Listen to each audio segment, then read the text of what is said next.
This upcoming Lego movie is pretty intense.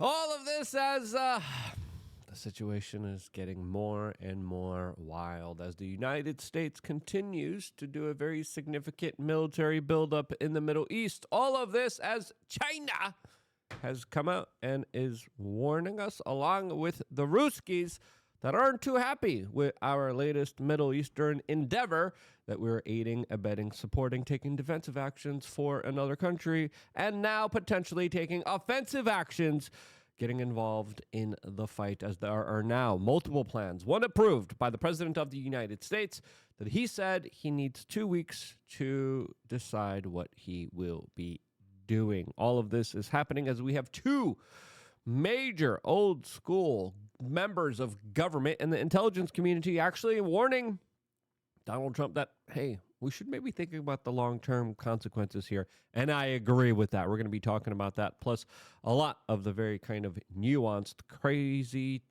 tidbits of information coming out right now. We're going to make sense of it as best as we can, and we're going to give you a perspective of what is really going on here, since, of course, there is so much disinformation, propaganda, and fake news out there. And if you appreciate our effort to try to get through all of the nonsense, all of the paid bots and influencer campaigns, subscribe, click the notification button, as, of course, we are predominantly, supported by you here as an independent media organization. Now, there's at least 20 C-17A Globemasters 3 and C-5 Galaxy transport aircraft that have just landed in the Middle East at American bases within the past 24 hours. This military buildup has been slowly and surely happening all year round, as this significant beefing up of military equipment as well as U.S. personnel has started in the year 2025. Everyone was kind of asking themselves what's really going on here, as now there are some people warning about the big potential actions that are being thought about to be carried out by the President of the United States, as we have General Stanley McChrystal coming out and actually saying, hey, we should maybe try to figure out, if we actually do this, what are going to be the long-term ramifications, which no one really does. I'm going to be talking about that in this video, about how this will go horribly wrong, just like all the other Middle Eastern endeavors that don't really work out that well for us, the people of the Middle East, and the people of the world. You know, there's mass migration, there's human suffering, there's reputation, there's trade, there's the economy. There's so many things. Terror threats. We'll get into all of it. But this is what General Stanley McChrystal had to say on CNBC just a few minutes ago. An aircraft, that doesn't end it. There's going to be a day after, and we need to think about what we're going to do and how we'll navigate that. And I don't think we have thought about that, as U.S. General Wesley Clark, a man who came out and talked about how the United States had a plan within a few years to take out 7 countries, last country of which being Iran, came out and said, I would strongly encourage the United States not to just simply bomb a nuclear facility and think that everything's going to be hunky-dory afterwards. As, of course, he had this to say also on CNBC News. Keep this campaign going. You can't expect you're going to get an easy end result. When we went after Serbia in 1999, many of my European friends are saying, well, I'm sure they're going to surrender after a day or two, right, because of NATO. But they didn't. They hung in there. And it was tough for them to give up on Kosovo. Yep. And listen, that's something that, of course, a lot of people aren't having hindsight about, aren't thinking about. We're seeing a lot of the pro-war, Zionist, neocon, war-hungry, chicken hawk voices out there saying, it's going to be quick and easy, guys. We're going to go in and out, and it's just one bomb. Okay, wait, hold on. So you guys started this campaign knowing this is where it just doesn't add up here, okay? A number of anomalies, red flag, doesn't make sense here. You're telling me you started this attack and you knew Israel did with the help of the United States. You knew you didn't have the bunker busters and you knew you needed to take out the bunker busters, but you still started the campaign. Why? Because you knew the United States was going to help you. Did the United States say that they were going to do this? No. Now we're debating if we're going to do this or not. So this was not that well organized, even though you organized the sabotage efforts within Iran for years and years beforehand, setting up explosions and drones and car bombs and sabotage attacks and attacks on their water treatment facilities and media organizations.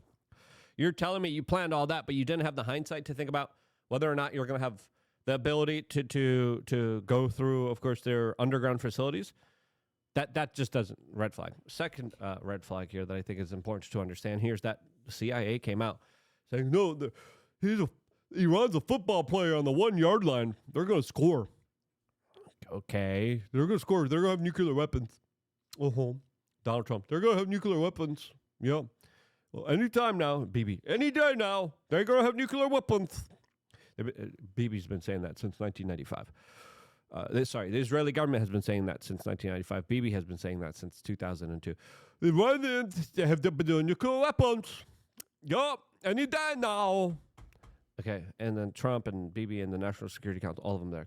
It's a few days. But we're giving them 2 weeks now? That it just doesn't make sense. A lot of this just doesn't make sense. We'll get into that as, of course, listen, there's other risks here, especially when it comes to nuclear contamination in China and Russia. Now, before talking about China and Russia, we wanted to tell you about wearechange.shop. As, of course, we got a brand new product out there, and it is our new vitamin C, Liposol Complex Vitamin C, that you can now get exclusively on wearechange.shop. This is a brand new product available to you that we just literally got into the door now. I like vitamin C. I started taking vitamin C. It's a great overall detoxifier. It's great for your immune system. And I love antioxidants. I love, things that you could take care of your overall health with. And that's why we decided to source it from the best possible place. And I really, really do like vitamin C. A lot of people take it. A lot of people need it to boost up their immune systems, especially now in these strange days where there's new alleged coofs out there. Again, our foods used to contain a lot more vitamin C's when we used to consume them, but the nutritional value of our food keeps going down. That's why I think supplementation is key, and that's why we made the vitamin C Liposol Complex that you can now get exclusively on wearechange.shop, as of course it promotes overall health, antioxidants. The Liposol Complex is, of course, one of the best complexes out there. And when you look at the type of stuff that, of course, we provide you, we always go out of our way to make sure, hey, this is going to be some of the best stuff out there on the market. As, of course, a lot of, vitamin C's are filled with a lot of, weird type of chemicals and weird type of stuff on there. And listen, we made sure that I take the stuff that I personally take myself, and I really do like this stuff. I think you might too. Check it out, wearechange.shop, and that's how you go towards supporting this independent media organization, towards getting products that you normally get yourself here. Now, some people might need that vitamin C when it comes to boosting up their health with potential nuclear contamination, which has been a serious discussion here that I think deserves a little bit more attention. Since, just bombing nuclear facilities willy-nilly without any kind of long-term consequences of what's going to happen afterwards, especially with potential regime change, is foolish. It's ridiculous. And I think just highlighting a situation where we think, oh, yeah, it's just going to be quick and easy. It's going to be hunky-dory. You don't understand.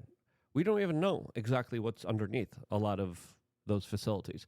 We don't know exactly what is going to be happening here. But as Reuters is reporting, there are some risks when it comes to contamination, especially when it comes to rushing nuclear devices, when it comes to bombing them, when it comes to nuclear power stations that could create nuclear disasters like we saw in Fukushima and, of course, in Ukraine and Chernobyl, as we have the IAEA chief warning that strikes on Iran's plant could create a nuclear disaster. The head of the UN atomic watchdog warns that an Israeli strike on Iran's southern nuclear plant of Bushehr could trigger a regional disaster, adding that radiation had not yet been detected in the conflict. Not yet.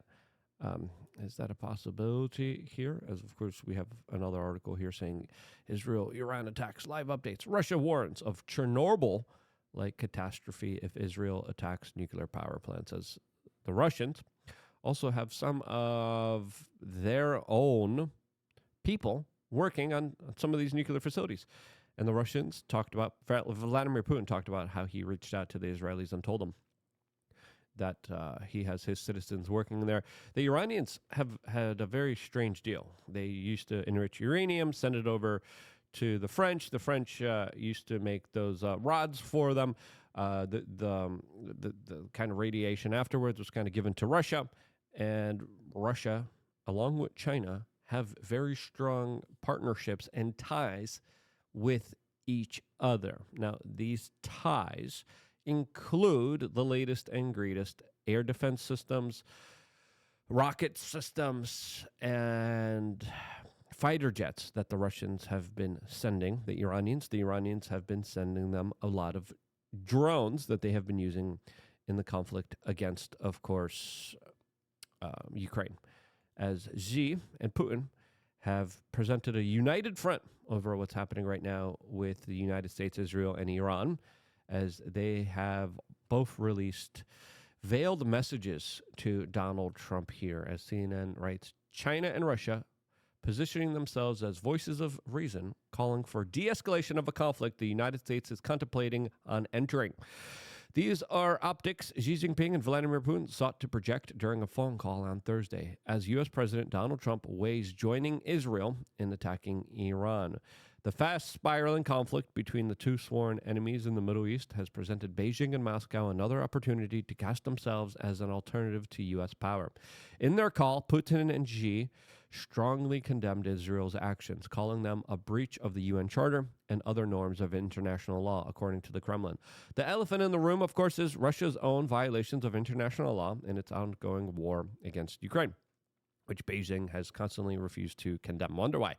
That's because the Chinese are big mad here. The Chinese are pissed, as we have a top Chinese Communist Party official coming out and warning the United States and other allies from jumping in and helping Israel, because they said, hey, other countries might join in and they might help out Iran here. Now, Iran is saying that they are getting requests from other countries and other forces and other factions to join them in this conflict. And so far, they said that that is not necessary. Is that true? Is that just bluffing? Is them just is it then just them talking tough here? This is what we had this official saying. We are fighting back against aggressors. And if the United States wants to join Israel to become an aggressor against Iran, well, history will eventually have its own verdict. If other countries want to join the fight on the side of Israel, I will urge them to stop that right away. And if, for example, other countries want to join the fight against Iran, you never want to exclude the possibility that other major countries want to fight together with Iran, because the war imposed on Iran is the unjustified war. It's a war of aggression. It's undeclared war. It's a surprise. And listen, I don't care how much the U.S. media tells you, no, these are preemptive strikes. These are retaliatory. And I'm like, no, Israel conducted sneak attacks that were highlighting how they were the aggressors here, okay? You can't just punch someone in the face and be like, self-defense. The world sees it that way, and the world understands it for exactly like everyone else sees it, except for us. Surprise attack. And any people, any country under such surprise attack, an attack of aggression, has full legal justification to fight back. Now, listen, there's still a lot of restraint being shown here, and I think that's what a lot of people don't understand here, is that the Iranians still have a lot more missiles, a lot more proxies, and a lot more ways to target us that we haven't really, not just us, but the Israelis haven't really seen yet. Now, I think there's a reason why the Israeli government has banned any kind of publications from publishing the missiles and the effects from the Iranians here, because they're a lot more surprising to a lot of people that saw Iran as a paper tiger. And that's another thing that the kind of bloodthirsty neocons told us. Iran's easy. It's going to be quick and easy. They're just a paper tiger. Okay? They're not, their retaliations are going to be pathetic. And listen, militarily, the United States helping and backing Israel makes Israel a formidable force. If it wasn't for the United States aiding and abetting and being involved almost every step of the way here, the Iranians would have more success here. Now, there is worry, specifically from the Israelis, as they're saying, hey, our interceptor missiles could soon run out. Now, is that fake news? Is that real news? I don't know. But that is something that is worth contemplating here, as Iran only has a certain amount of missiles. Now, it's also important to know that there are allegations now coming against China for allegedly giving them the jet fuel and the missile propellant in these type of huge Boeing 747s that are flying into China. As a lot of people are speculating now, and again, this hasn't been officially confirmed here. Now, it's pretty clear. China has largely invested in Iran. They made a big deal, militarily, economically. They're a huge trading partner, and there was hundreds of was it millions or billions? I forgot exactly how much, but let's just say that the geopolitical ties for Iran here are very important not to lose here. Also for Pakistan, another nuclearly armed country that has warned about potentially getting involved here from all of this. Now, the Chinese Boeing 747s that are flying into Iran are raising some concerns from the West here, as now at least 5, according to some sources, and there's probably other ways that the Chinese and the Pakistanis are helping out the Iranians now. But ever since June 14th, we are seeing a lot of aircraft just go into and out of Iran, and they vanish from their radar near the Iranian border after passing through Central Asia. Where have these planes gone? As, of course, a lot of people accuse them of turning off their transponder, as some experts are suggesting that China is helping Iran not just move cargo or personnel, but more importantly, even potentially give them the missile propellant, the kind of jet fuel for these missiles that they could be using in order to strike Israel right now. Now, Iran also has a certain number of missiles. So there's Israel, but Israel has the backing right now of NATO. We have UK forces, German forces, UK forces, all helping them out and giving them a lot of very important military equipment, aid, assistance, and intelligence, as well as we are using our own missiles to shoot down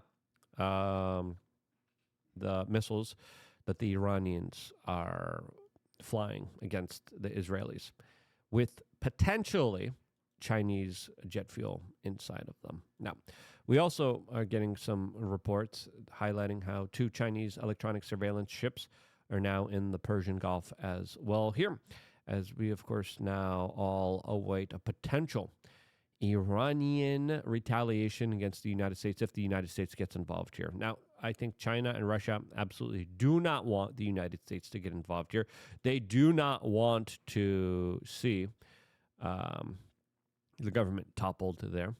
I think we even have people within our own government and within our own military, as there is, according to all the sources out there, a lot of infighting happening at the White House between J.D. Vance, Tulsi Gabbard, who do not want this type of intervention, who do not want this type of war, this type of conflict. And then, of course, a lot of the pro-warhawks out there on Fox News that Donald Trump keeps listening to that are saying, bomb, bomb, bomb, bomb Iran, which is, I think, a crazy, insane escalation. And whether it's China or Russia, I mean, they're pissed. They're pissed already what's happening here, because we're already involved here.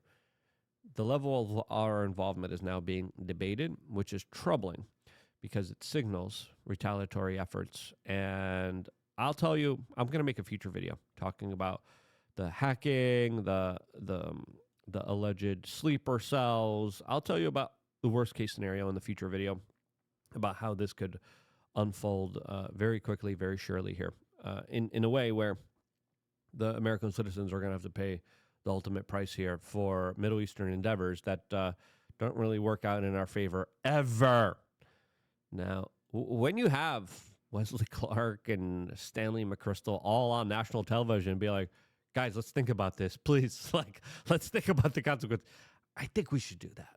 If you agree, share this video. I appreciate you guys supporting us. Now there's a new way you can support us. Get some vitamin C. Stay tuned for more, all here exclusively on youtube.com/wearechange.